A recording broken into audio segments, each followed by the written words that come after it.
আমি টুম্পা অটোওয়ালি পৌঁছে দেবই টাইমলি। না রে বাবলু, মিষ্টিমা আমাকে খুব ভালোবাসে। হ্যাঁ, আজ একটু বকাবকি করেছিল ঠিকই, কিন্তু জানিস তো যখন আমাকে ওই কথাগুলো বলছিল না, তখন মিষ্টিমার খুব কষ্ট হচ্ছিল। আমি তো মিষ্টিমাকে চিনি। দাদা দাদা দাদা এটা যাবে না, আপনি ওখানে লাইন আছে, ওখানে গিয়ে দাঁড়ান। তার মানে তোমরা কেউ যাবে না? না না, আমরা যাব, কিন্তু এখন নয়, একটু পরে। আপনি ওদিকটা চলে যান। বলছি টুম্পাদি, তোর অটোটা না স্ট্যান্ডের লাইনে দাঁড় করা। হ্যাঁ, কে তুমি? এখানে অটো রেখেছো কেন? আমি টুম্পা, টুম্পা অটোওয়ালি। এখানে আমাকে সবাই চেনে।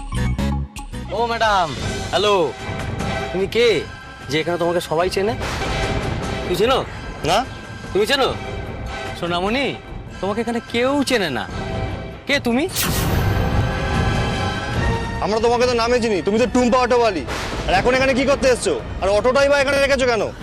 না মানে আমি তো আরে টুম্পা, তুই এখানে? তুই কি আবার অটো চালাবি নাকি? হ্যাঁ গো, আমি আবার অটো চালাবো, রাস্তায় নামবো। এই তুই কেন আবার অটো চালাতে যাবি? তুই তো এখন মল্লিক বাড়ির ছোট বউ।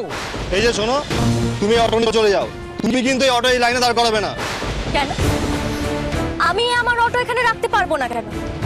আমি তো আগে স্ট্যান্ডেই অটো চালাতাম। এই শোনো, তুমি আগে কি করতে না করতে সেটা আমাদের জানার দরকার নেই। তুমি কি আমাদের ইউনিয়নের মেম্বার? আরে অটো ইউনিয়নের মেম্বার ছিল কি ছিল না ওইসব জানার দরকার নেই। এখনো তো মল্লিক বাড়ির বউ, গতি বাংলার মালিক বলে কথা। সে নাকি এখন অটো চালাবে? এই সরো তো এখান থেকে যাও, ফালতু দেমাগ চেটে চাটনি বানিও না। এসব কি বলছো তোমরা? হ্যাঁ, আমি তো ইউনিয়নেরই মেম্বার, তাহলে কেন আমি আমার অটোকে স্ট্যান্ডে রাখতে পারবো না? অবিধানদা, তোমরা কিছু বলো না। আসলে কি বলতো টুম্পা, নতুন ইউনিয়ন হয়েছে, এই নতুন নতুন অটো ড্রাইভাররা এসেছে। কি কি রে বাবলু, তুই আমাকে এই বিষয়ে কিছু জানাসনি কেন? না টুম্পাদি, আসলে এত কিছুর মধ্যে না এই ব্যাপারটা ঠিক আমার মাথায় ছিল না। বুঝলাম। তোমরা শোনো না, আমাকে প্লিজ এই লাইনে একটু দাঁড়াতে দেবে? এই শোনো, তুমি একটা কথা কেন বুঝতে পারছো না? তুমি এত বড় একটা বড়লোক বাড়ির বউ, তোমার অটো চালানোর কি দরকার? আমরা অটো চালাই পেট চালানোর জন্য, তোমার তো এইসবের দরকার নেই। কেন শুধু শুধু আমাদের পেটের ভাত মারার জন্য উঠে পড়ে লাগছো? আরে তোমরা একটু বোঝার চেষ্টা করো, আমি কেন তোমাদের পেটের ভাত মারতে যাব? আমরা সবাই মিলে একসঙ্গে স্ট্যান্ডে অটো চালাবো। আমি তো একবারও বলছি না যে আমি এখানে একা অটো চালাতে এসেছি। তাহলে তোমরা কেন আমাকে ভুল ভাবছো? দেখো দেখো, আমি তোমাদের কাছে হাত জোড় করছি, দয়া করে আমাকে এই স্ট্যান্ডে দাঁড়াতে দাও, এই স্ট্যান্ডে আমাকে অটো রাখতে দাও। এই এ মনে হচ্ছে সরবে না। এর অটো থেকে লাইনটাকে সরাতো। একজন যদি টুম্পাদির অটোতে হাত দেয় তাহলে আমার থেকে খারাপ কেউ হবে। বাবলু, এ বাবলু, এই দেখ, তুই কিন্তু আসলে আমাদের ঢুকবি না। তুই এর মধ্যে কেন ঢুকছিস? 100 বার ঢুকবো, 1000 বার ঢুকবো, তারও কিছু বলার আছে? হ্যাঁ, আমার বলার আছে। যাই কিছু হয়ে যাক না কেন, আমরা টুম্পা অটোওয়ালিকে এই স্ট্যান্ডে দাঁড়াতে দেবো না। আর এটাই আমাদের শেষ কথা। তাহলে আমারও শেষ কথা, টুম্পাদি এইখানে এই অটো স্ট্যান্ডেই দাঁড়াবে। তবে রে, তোর বেশি কথা।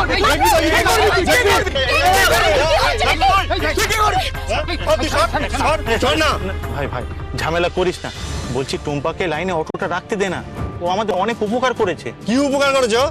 আরে বাবা, এই অটো সম্বন্ধে আমাদের বুঝিয়েছিল প্রথমবার। ও কার জন্য কি করেছে আমাদের জেনে লাভ নেই। আমরা ওকে এখানে দাঁড়াতে দেব না, দেব না মানে দেব না, ব্যাস। আর তোমরা যদি বেশি বাড়াবাড়ি করতে আসো তো তোমাদেরকেও কিন্তু এখান থেকে সরিয়ে দেবো। ঠিক সরিয়ে দিবি? আমরাও অটো ইউনিয়নের মেম্বার, সরিয়ে দিবি মানে? মস্তানি দেখাচ্ছিস, গায়ে জোর হয়েছে তোদের? হ্যাঁ, দেখাচ্ছি মস্তানি।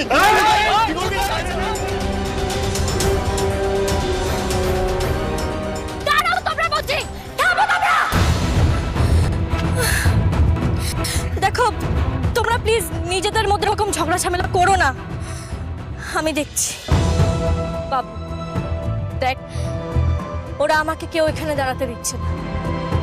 ঠিক আছে, আমি এখান থেকে চলে যাচ্ছি। বাবলু, আমি যেটা বলছি সেটা কর। আমি তোমাদের এই অটোর লাইনে দাঁড়াবো না। ও টুম্পা অটোওয়ালি, দাঁড়াও। আমি তোমার অটোতেই যাব। এই ম্যাডাম, স্ট্যান্ড এইদিকে। আমি অনেক দিন ধরে টুম্পা অটোওয়ালিকে খুঁজে বেড়াচ্ছি, আর আজকে যখন ওকে আমি পেয়েছি, ওর অটো করেই আমি অফিসে যাব। আর আমার জীবনে টুম্পার অবদান অনেকটা, আজ সেই ধন্যবাদটাই ওর পাওনা। চলো টুম্পা, আমি সেই সুযোগটা আর হাতছাড়া করতে চাই।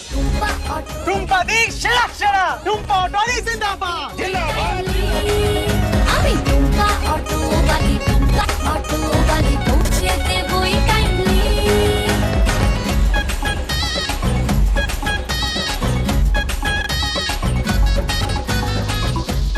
জীবনে আর যতই ঝড়ঝাপটা আসুক না কেন, আমি আর থেমে থাকবো না। সমস্ত ঝড়ঝাপটাকে পেরিয়ে আমি জীবনে এগিয়ে যাব, এটাই এখন থেকে আমার নীতি। তোমার মনে আছে আমি আমার চাকরির ইন্টারভিউটা তোমার অটো করে দিতে গেছিলাম, কিন্তু সেই সময় আমি মানসিকভাবে ভেঙে পড়া এবং বিধ্বস্ত একজন হয়েই তোমার অটোতে চেপেছিলাম। আমি তো ধরেই নিয়েছিলাম যে আমার দ্বারা আর কিচ্ছু হবে না, হয়তো চাকরিটাও আমি আর পাবো না। আর এই পৃথিবীতে আমি মনে হয় একমাত্র নিঃস্ব অসহায় মানুষ যার সামনের দিকে এগোনোর কোনো রাস্তা নেই, সব রাস্তাই বন্ধ। কিন্তু ঠিক সেই মুহূর্তে তুমি আমার মধ্যে আত্মবিশ্বাস জাগিয়ে তুলেছিলে। তুমি বলেছিলে জীবন কিন্তু সহজ নয়, আর জীবনে একবার হেরে গেলে সেই হারটার জন্যই জীবনটা থেমে থাকে না, এগিয়ে চলার নামই তো জীবন। তোমার কথাগুলো শুনে আমার খুব ভালো লেগেছিল। সেই আত্মবিশ্বাসের ওপর ভর করেই কিন্তু আমি চাকরির ইন্টারভিউটা দিয়েছিলাম আর চাকরিটাও পেয়েছিলাম। সেই চাকরিটা পেয়ে আমি আমার জীবনটাকে সুন্দরভাবে গড়ে তুলেছি। সত্যি আমি তোমার কাছে, মানে এই টুম্পা অটোওয়ালির কাছে সারা জীবন কৃতজ্ঞ থাকবো গো। আমি যদি অন্যকে আত্মবিশ্বাস ফিরিয়ে দিয়ে তাদের জীবন শুধরে দিতে পারি, তাহলে আমি নিজের জীবনও ঠিক শুধরে নিতে পারবো।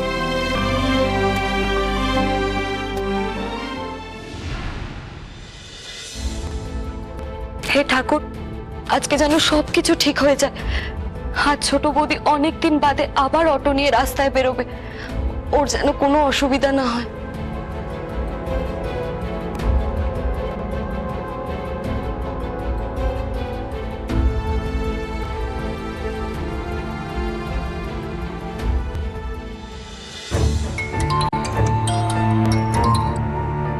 হ্যাঁ বলো। বাবলু, ওদিকে সবকিছু ঠিক আছে তো? ঠিক আর কোথায় আছে? সোনামণি, তোমাকে এখানে কেউ চেনে না। কে তুমি? দয়া করে আমাকে এই স্ট্যান্ডে দাঁড়াতে দাও, এই স্ট্যান্ডে আমাকে অটো রাখতে দাও। এই, এ মনে হচ্ছে সরবে না। এর অটো থেকে লাইনটাকে সরাতো। কি বলছো তুমি? ছোট বৌদির সঙ্গে এত কিছু হয়ে গেছে? ছোট বৌদি আর কত কিছু সহ্য করবে বাবলু? শোনো না, তুমি প্লিজ একটু ছোট বৌদির পাশে থেকো। দেখো, এখন সবাই ওর পাশ থেকে সরে গেছে, ও কিন্তু বড্ড একা। আমি জানি ওর সঙ্গে সবাই খুব অন্যায় করছে। দেখো নেহা, টুম্পাদি কিন্তু একবারে ঝাঁসির রানী হয়ে এই যুদ্ধ শুরু করেছে। আর টুম্পাদি একটা লড়াকু। টুম্পাদি কোনো কিছুতে কোনো দিন হার মানবে না। তুমি টুম্পাদিকে নিয়ে একদম চিন্তা করো, তুমি শুধু অপেক্ষা করো আর দেখো টুম্পাদি কিভাবে এই লড়াইটা জিতবে।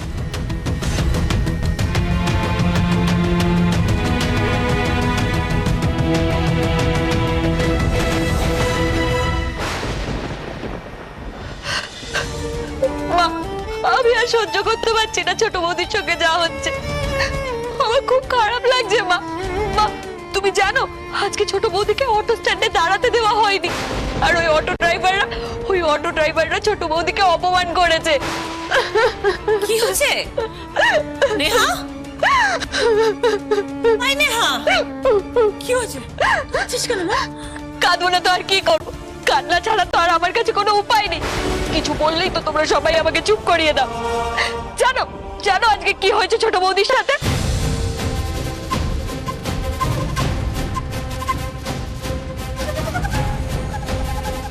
না না, ছোট নাথ বউয়ের সাথে এটা একেবারেই ঠিক হয়নি। কেন ছোট না বউকে স্ট্যান্ডে দাঁড়াতে দেবে না কেন? মা, টুম্পা নিজের ইচ্ছে বাড়ি ছেড়ে চলে গেছে, নিজেই অটো চালানোর সিদ্ধান্ত নিয়েছে। আজকে যত কিছু কষ্ট সহ্য করতে হচ্ছে সেটা ওর নিজের জন্য।